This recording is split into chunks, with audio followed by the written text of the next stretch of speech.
आज हम एक ऐसे विषय पर बात करने वाले हैं जो दशकों से आप कह सकते हैं एक राष्ट्रीय पहेली बना हुआ है। नेताजी सुभाष चंद्र बोस का रहस्यमय अंत। बिल्कुल।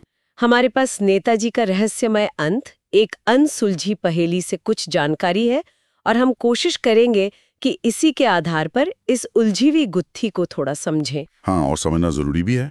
नेताजी मतलब 23 जनवरी 1897 को कटक में जन्म, कैम्ब्रिज से पढ़ाई, आईसीएस जैसी प्रतिष्ठित नौकरी छोड़ दी। सोचिए जरा। हाँ, और फिर पूरी तरह स्वतंत्रता संग्राम में कूद पड़े। फिर वो आईएनए आजाद हिंद फौज बनाना, जापान की मदद से, नेताजी का खिताब। ऐसे कद्दावर नेता का अचानक गायब हो जाना, यही तो रहस्य को गहरा बनाता है। सही कहा। तो चलिए इसी जानकारी के आधार पर आगे बढ़ते हैं। सबसे पहले वो कहानी जो हमें स्कूलों में या आधिकारिक तौर पर बताई जाती है, वो क्या है असल में?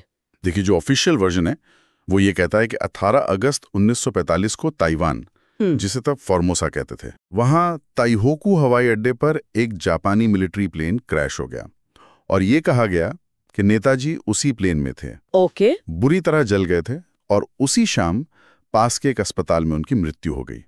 ये है आधिकारिक कहानी। और ये भी कहा जाता है कि उनकी अस्थियां टोक्यो के रेनकोजी मंदिर में रखी हैं। और इसका आधार मतलब किस बिना पे ये कहा गया? इसका आधार थे कुछ जापानी अफसर, डॉक्टर, जिन्होंने कथित तौर पर इलाज किया, और नेताजी के ही कुछ आईएनए के साथी, उनके बयान लिए गए थे। लेकिन यहीं से शायद सवाल उठने शुरू हुए होंगे, क्योंकि अगर बात इतनी साफ थी तो इतने सालों तक ये रहस्य बना ही क्यों रहा? इतने अलग अलग सिद्धांत क्यों आए सामने? बिल्कुल, पेंच यहीं से शुरू होता है। सबसे अहम जो वैकल्पिक सिद्धांत है वो ये कि नेताजी उस क्रैश में मरे ही नहीं, वो बच निकले और गुप्त रूप से सोवियत संघ चले गए। सोवियत संघ? क्यों? मदद मांगने स्टालिन से, भारत की आजादी के लिए। कुछ फाइलें जो बाद में डिक्लासिफाई हुई, उनसे भी ऐसे संकेत मिलते हैं कि ब्रिटिश और इंडियन इंटेलिजेंस को भी ऐसा शक था काफी समय तक। अच्छा। हाँ, लेकिन दिक्कत यह है कि सोवियत आर्काइव्स में, मतलब उनके रिकॉर्ड्स में, नेताजी की मौजूदगी का कोई पुख्ता सबूत आज तक नहीं मिला है। तो ये एक थ्योरी है, मजबूत थ्योरी, पर सबूत नहीं। और सोवियत संघ के अलावा वो एक और कहानी जो बहुत चलती है, फैजाबाद के गुमनामी बाबा वाली। हाँ, गुमनामी बाबा, वो भी एक बहुत चर्चित किस्सा रहा। दावा यह था कि उत्तर प्रदेश के फैजाबाद में एक साधु रहते थे गुमनाम तरीके से, और वो असल में नेताजी ही थे जो भेष बदल कर रह रहे थे। अच्छा। और इस दावे का आधार क्या था? आधार देखिए, कहा गया कि उनकी लिखावट मिलती थी। हैंडराइटिंग एक्सपर्ट्स ने भी कुछ हद तक माना।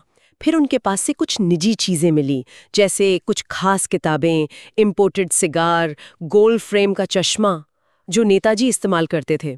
कुछ पुराने आदतें भी मिलती थीं। लेकिन वही बात, निर्णायक सबूत, मतलब डीएनए जैसा कोई पक्का सबूत नहीं मिला। तो ये सब ज्यादातर परिस्थितिजन्य साक्ष्य, मतलब सर्कमस्टेंशियल एविडेंस ही रहा। इसके अलावा चीन या अमेरिका द्वारा पकड़े जाने जैसी बातें भी हैं, पर वो बहुत कमजोर मानी जाती हैं। सरकार ने भी तो कोशिश की होगी इसे सुलझाने की, कोई कमीशन वगैरह बने? हाँ बिल्कुल, सरकार ने 3 मुख्य जांच आयोग बनाए। सबसे पहले शाहनवाज कमेटी 1956 में, फिर खोसला आयोग 1970 में। इन दोनों ने मतलब काफी जांच पड़ताल के बाद आखिर में यही माना कि हाँ, नेताजी की मृत्यु विमान दुर्घटना में ही हुई थी। हालांकि खोसला आयोग ने यह भी नोट किया कि कई सबूत जो पेश किए गए वो बहुत ठोस या निर्णायक नहीं थे।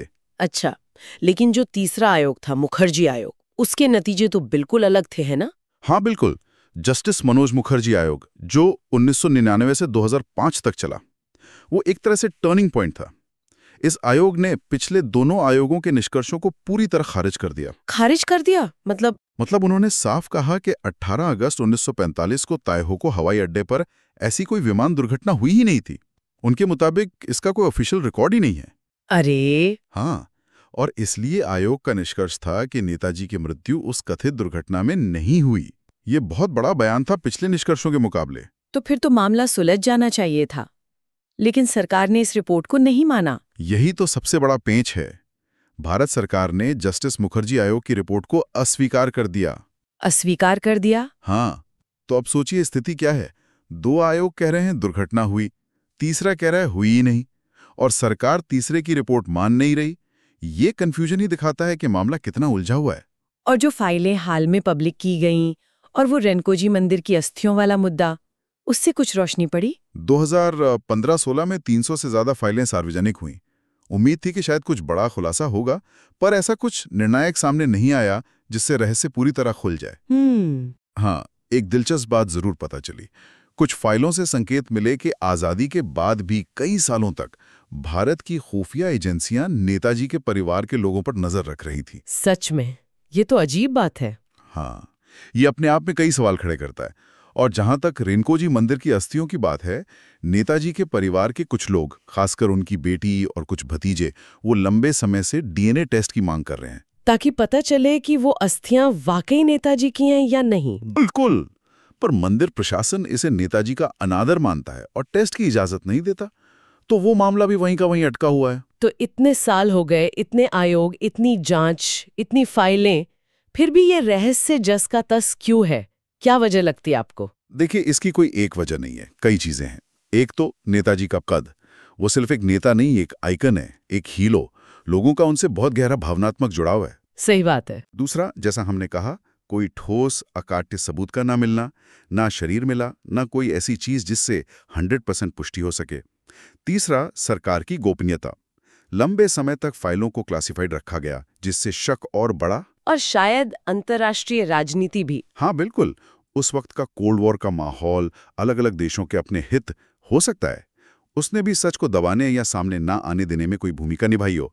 ये सब मिलकर इस रहस्य को जिंदा रखे हुए हैं। तो कुल मिलाकर हमारे सामने एक ऐसी तस्वीर है जिसमें आयोगों के निष्कर्ष एक दूसरे से उलट हैं, कई सिद्धांत हैं जो परिस्थिति जन्य सबूतों पर टिके हैं, और एक आधिकारिक कहानी है जिस पर एक सरकारी आयोग ने ही सवाल उठा दिए, लेकिन उस आयोग की रिपोर्ट को सरकार ने माना नहीं। बड़ी ही कंफ्यूजिंग स्थिति है। बिल्कुल सही कहा। नेताजी का वो नारा, तुम मुझे खून दो मैं तुम्हें आजादी दूंगा, आज भी लोगों में जोश भरता है। और शायद ये अनसुलझा रहस्य ही है जो उन्हें भारतीय मानस में एक अमर, एक मिथ्यकी किरदार जैसा बना देता है। उनकी कहानी का ये अध्याय आज भी खुला हुआ है। इस सारी जानकारी को देखते हुए एक सवाल मन में आता है, जब किसी इतने बड़े राष्ट्रीय नायक से जुड़ा सच दशकों तक छिपा रहे या उस पर पर्दा पड़ा रहे, कोई निर्णायक सबूत न मिले, तो क्या समय के साथ वो रहस्य ही उनकी विरासत का एक अटूट हिस्सा बन जाता है? सोचने वाली बात है।